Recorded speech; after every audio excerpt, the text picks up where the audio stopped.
بسم اللہ الرحمن الرحیم۔ السلام علیکم۔ امید کرتی ہوں آپ لوگ بالکل ٹھیک ہوں گے، خیریت سے ہوں گے۔ میں بھی بالکل ٹھیک ہوں۔ آپ دیکھ رہے ہیں میرا چینل مس تحریم ود اسٹوری۔ آئی ہوپ آج کی ویڈیو آپ کو پسند آئے، اور اگر پسند آئے پلیز لائک سے ضرور کر دیں، اور میرے چینل مس تحریم ود اسٹوری کو سبسکرائب کر دیں تاکہ میری ہر آنے والی نئی ویڈیو کا نوٹیفیکیشن بر وقت آپ کو مل جائے۔ چلتے ہیں ہم اپنی آج کی سٹوری کی طرف۔ آج کی سٹوری کا نام ہے تسبیح فاطمہ رضی اللہ تعالیٰ عنہا۔ حضرت فاطمہ رضی اللہ تعالیٰ عنہا کے ہاتھوں پر چکی چلنے اور دیگر سخت مشقت کے کام کرنے کی وجہ سے تکلیف ہو گئی، تو وہ رسول اللہ صلی اللہ علیہ وسلم کے پاس خادم حاصل کرنے کی طلب سے گئیں، لیکن رسول اللہ صلی اللہ علیہ وآلہ وسلم سے ملاقات نہ ہوئی، تو وہ اپنی پریشانی کا اظہار اپنی والدہ حضرت عائشہ رضی اللہ تعالیٰ عنہ سے فرما کے واپس چلی گئیں۔ جب رسول اللہ صلی اللہ علیہ وآلہ وسلم تشریف لائے تو ام المؤمنین حضرت عائشہ رضی اللہ تعالیٰ عنہ نے ان کو فاطمہ رضی اللہ تعالیٰ عنہ کا پیغام دیا، تو رسول اللہ صلی اللہ علیہ وآلہ وسلم حضرت فاطمہ رضی اللہ تعالیٰ عنہ کے گھر تشریف لے گئے، اور سید فاطمہ رضی اللہ تعالیٰ عنہ اور سیدنا علی رضی اللہ تعالیٰ عنہ سے فرمایا، کیا میں تم دونوں کو اس سے زیادہ خیر والی چیز نہ سکھا دوں؟ اور وہ یہ ہے کہ جب تم دونوں اپنے بستر پر جاؤ تو 34 مرتبہ اللہ اکبر کہا کرو، اور 33 مرتبہ سبحان اللہ، اور 33 مرتبہ الحمدللہ۔ یہ تم دونوں کے لیے خادم سے زیادہ خیر والا ہے۔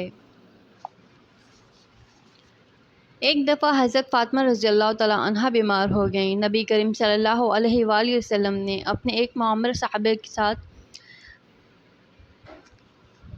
ساتھ لیا اور اپنے لخت جگر کی عیادت کے لیے تشریف لے گئے۔ دروازے پر پہنچ کر داخلے کی اجازت مانگی۔ حضرت سیدہ رضی اللہ نے عرض کی، تشریف لے آئیں۔ حضور صلی اللہ علیہ وآلہ وسلم نے فرمایا، میرے ساتھ عمران رضی بن حسن بھی ہیں۔ حضرت فاطمہ رضی اللہ تعالیٰ عنہ نے جواب دیا، ابا جان، میرے پاس ایک ہی عبایا ہے، اس کے سوا کوئی دوسرا کپڑا نہیں کہ میں پردہ کروں۔ حضور صلی اللہ علیہ وآلہ وسلم نے اپنی چادر مبارک پھینک کر فرمایا، بیٹی اس کو اوپر کر لو۔ اس کے بعد حضرت صلی اللہ علیہ وآلہ وسلم اور عمران رضی اندر تشریف لے گئے، اور سیدہ رضی اللہ تعالیٰ عنہ سے ان کا حال پوچھا۔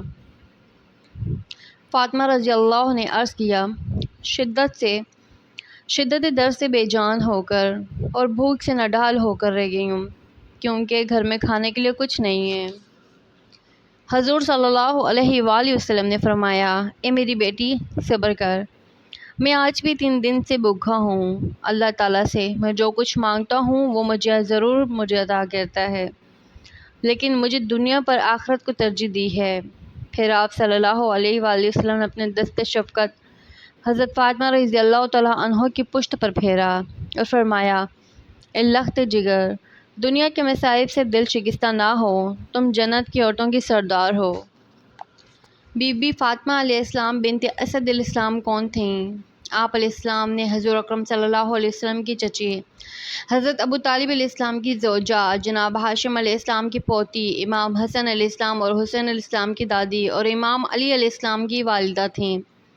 آپ علیہ السلام تاریخی ادمیت کی وہ واحد خاتون ہیں جنہیں کعبے کی دیواروں نے رکن یمنی کے پاس سے شگوف ہو کر اندر جانے کا راستہ دیا، اور آپ علیہ السلام نے 3 دن تک کعبے کے اندر رہیں۔ آپ علیہ السلام نے 17 سال تک رسول اللہ صلی اللہ علیہ وآلہ وسلم کی پرورش فرمائی، اور آپ نے اپنی زندگی کے 56 سال حضور صلی اللہ علیہ وآلہ وسلم کی ہمراہی میں گزارے۔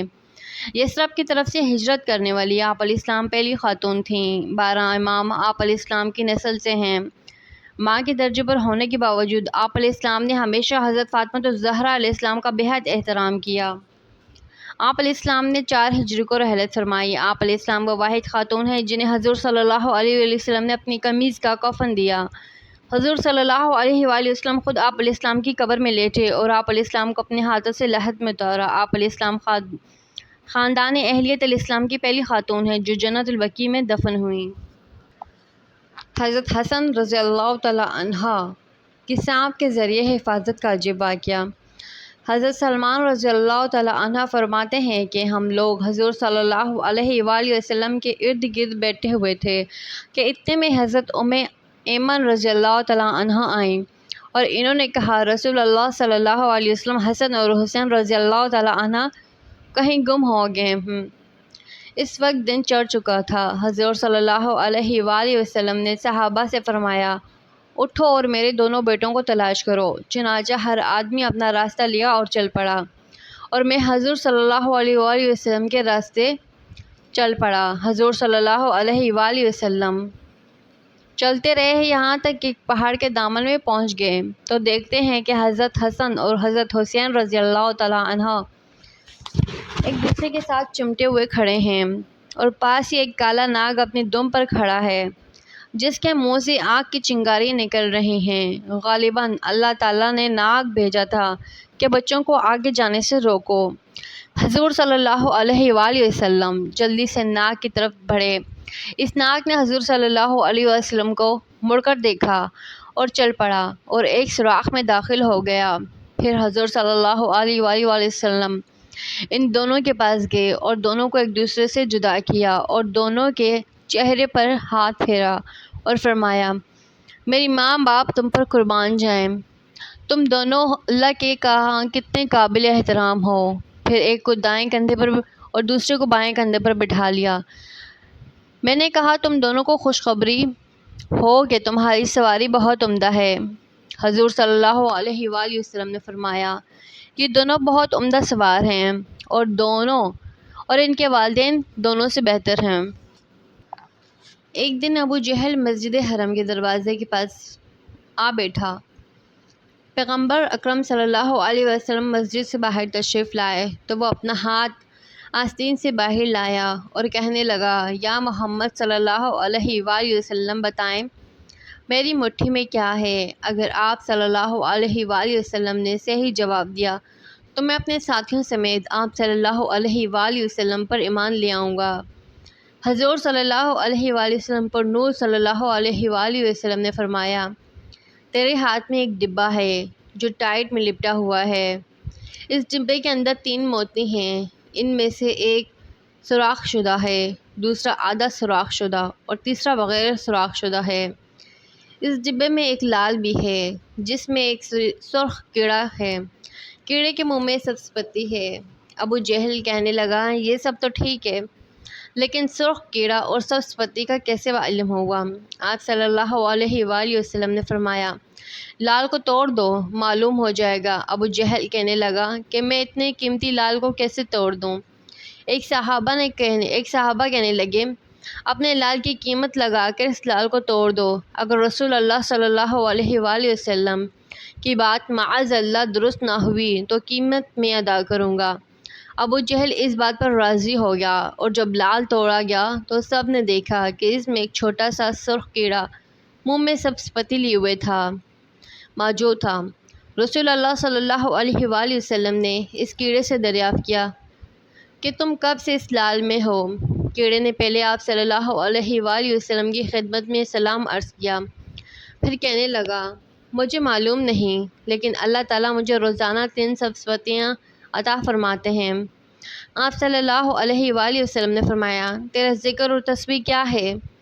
کیڑا کہنے لگا کہ خدا نے مجھے روزانہ 10 مرتبہ آپ صلی اللہ علیہ وآلہ وسلم پر درود بھیجنے کا حکم دیا ہے جس کی برکت سے وہ مجھے روزی دیتا ہے۔ اللہ کا ولی ایک شخص اپنی بیوی سے بے حد محبت کرتا تھا۔ بدقسمتی سے اس کی بیوی کو جلد کی بیماری لگ گئی جس سے وہ دن بدن اس کی خوبصورتی بدصورتی میں ڈھلتی چلی گئی۔ اس پر مصیبت یہ ہوئی کہ ایک حادثے میں وہ شخص اپنی بینائی سے محروم ہو گیا اور دونوں اس حال میں اپنا گزارا کرنے لگے، مگر بیوی کی جلد کی بیماری بڑھتی ہی گئی۔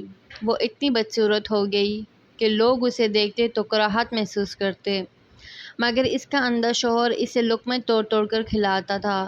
وہ سوچتی تھی کہ اگر میرا شوہر اندھا نہ ہوتا تو وہ شاید اس کے ساتھ نہ رہ پاتا اور وہ اپنے اس حال میں اس دیکھنے سے پہلے ہی مر جاتی، اور پھر اس دوران بیوی کا انتقال ہو گیا۔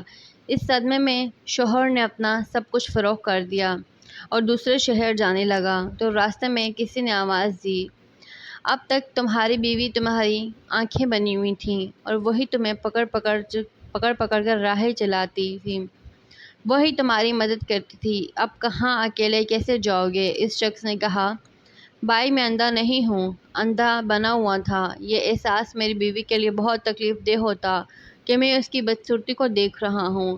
یہ کہہ کر وہ شہر چھوڑ کر چلا گیا۔